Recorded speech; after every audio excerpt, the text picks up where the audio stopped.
Hi friends, ఎలా ఉన్నారు? ఈరోజు మనం ఒడియాలు పెట్టుకుందాం.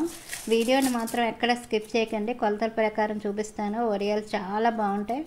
మనం ఇంట్లో బియ్యంతో చక్కగా తయారు చేసుకోవచ్చు.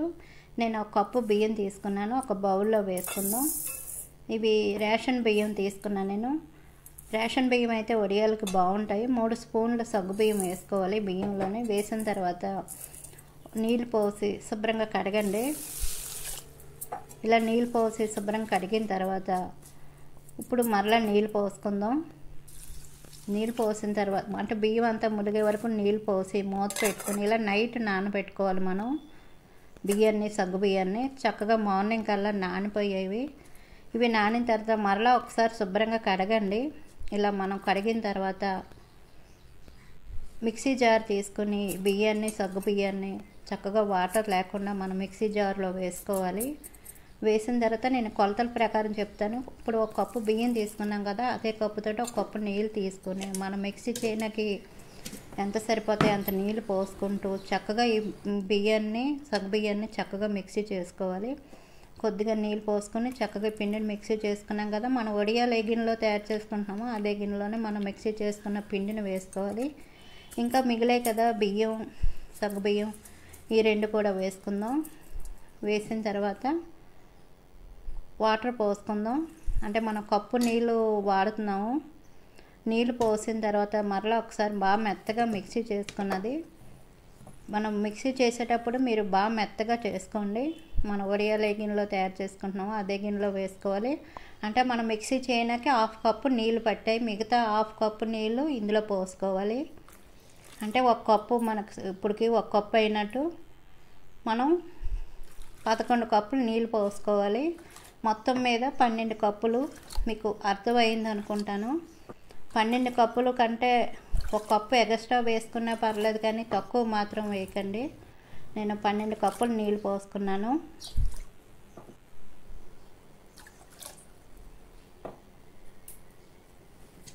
ఇలా మనం 12 కప్పులు నీళ్ళు పోసిన తర్వాత చక్కగా చెక్కగరిటతోటి మొత్తం అంతా కలిసేలాగా కలుపుకోండి, ఉండలు లేకుండా. ఇలా కలిపిన తర్వాత గ్యాస్ మీద పెట్టుకుని గ్యాస్ని హైలో పెట్టుకుని ఒక 3-4 నిమిషాలు కలుపుతూ ఉడికించుకోండి. గ్యాస్ని హైలో పెట్టుకుని చూడండి. మీకు కొంచెం ఉడికిన తర్వాత చూపిస్తాను. చూడండి, ఈ విధంగా ఉడికినప్పుడు గ్యాస్ని మీడియంలో పెట్టి ఇలా కలుపుతూ పిండిని ఉడికించుకోండి. కలుపుతూ ఉండాలి, ఇది తొందరగా చిక్కబడుతుంది. ఇలా కలుపుతూ ఉడికించుకోండి. మీరు నీళ్ళు పోసేటప్పుడు కరెక్ట్గా పోయండి, అప్పుడే మనకు వడియాలు చక్కగా వస్తాయి. మిక్సీ చేయడానికి మనం 1/2 కప్పు వాడి మిగతా 1/2 కప్పు వేసుకుని మిగిలింది 11 కప్పులు మనం వాటర్ వేసుకున్నాం. అంటే మొత్తం మీద 12 కప్పులు వాటర్ వేసుకున్నాము. చూడండి, ఈ విధంగా మనకు పొంగుతున్నట్టు చక్కగా ఉడుకుతుంది. అంటే పిండి మనకు ఉడికిపోయింది. మీకు చూపిస్తాను. మనం చెక్కగరిట మీద చక్కగా ఇలా లైన్ కింద చూడండి, వేలుతో ఇలా లైన్ కింద కొడితే చక్కగా మనకి లైన్ కనబడుతుంది. మీకు ఇలా అర్థం కాకపోతే లోతు గరిటతో చూపిస్తాను. ఇలా లోతు గరిట తీసుకుని కొద్దిగా పిండిని చూడండి ఈ విధంగా వేయండి. ఇలా వేసిన తర్వాత లాస్ట్లో చూడండి చక్కగా ఇలా డ్రాప్ కింద పడుతుంది, చుక్క కింద ఇలా పడుతుంది కదా, అంటే మనకి పిండి ఉడికిపోయింది. మీకు ఇలా కూడా అర్థం కాలేదంటే ఒక ప్లేట్లోని చక్కగా పిండిని వేసుకోండి. చూడండి, పిండి మనం వేసినట్టే ఉంది, అంటే మనకి పిండి చక్కగా ఉడికిపోయింది. ఇప్పుడు గ్యాస్ ఆఫ్ చేసుకోండి. నువ్వులు 1/2 టీ స్పూను, కొద్దిగా ఉప్పు, 1/2 టీ స్పూన్ వాము వేసుకుంటున్నాను. వాము బదులు మీరు జీలకర్ర వేసుకోవచ్చు. అలాగే పండు పచ్చిమిరపకాయలు ఉంటాయి కదా, దీన్ని మెత్తగా పేస్ట్ చేసుకొని వేసుకున్నాను. అలాగే వడియాల్లో ఉప్పు మాత్రం మీరు చూసుకొని వేసుకోండి, ఎక్కువైపోద్ది. చక్కగా ఇలా కలుపుతూ మనం వడియాలను పెట్టుకుందాం. కాటన్ క్లాత్ని వాటర్లో తడిపి ఇలా ఎండలో పరిచి ఇలా లోతు గరిటతోటి చక్కగా వడియాలు పెట్టుకోవాలి. నేనైతే ఎండలో పెట్టుకుంటున్నాను. చక్కగా ఆరిన కూడా 1 రోజు టైం పట్టింది. అంటే ఎండలు చాలా ఎక్కువగా ఉన్నాయి కదా, 1 రోజు టైం పట్టింది. మీకు 1 రోజులో ఆరకపోతే మర్నాడైనా ఆరబెట్టుకోవచ్చు, కానీ నాకు 1 రోజుకే చక్కగా ఆరిపోయే వడియాలు. చూడండి, వడియాలన్నీ ఈ విధంగా పెట్టుకున్న తర్వాత మీకు ఆరిన తర్వాత చూపిస్తాను. చూడండి, మర్నాటికి చక్కగా వడియాలు ఆరిపోయాయి. ఈవినింగ్ కల్లా చక్కగా మనకు వడియాలు ఆరిపోయాయి.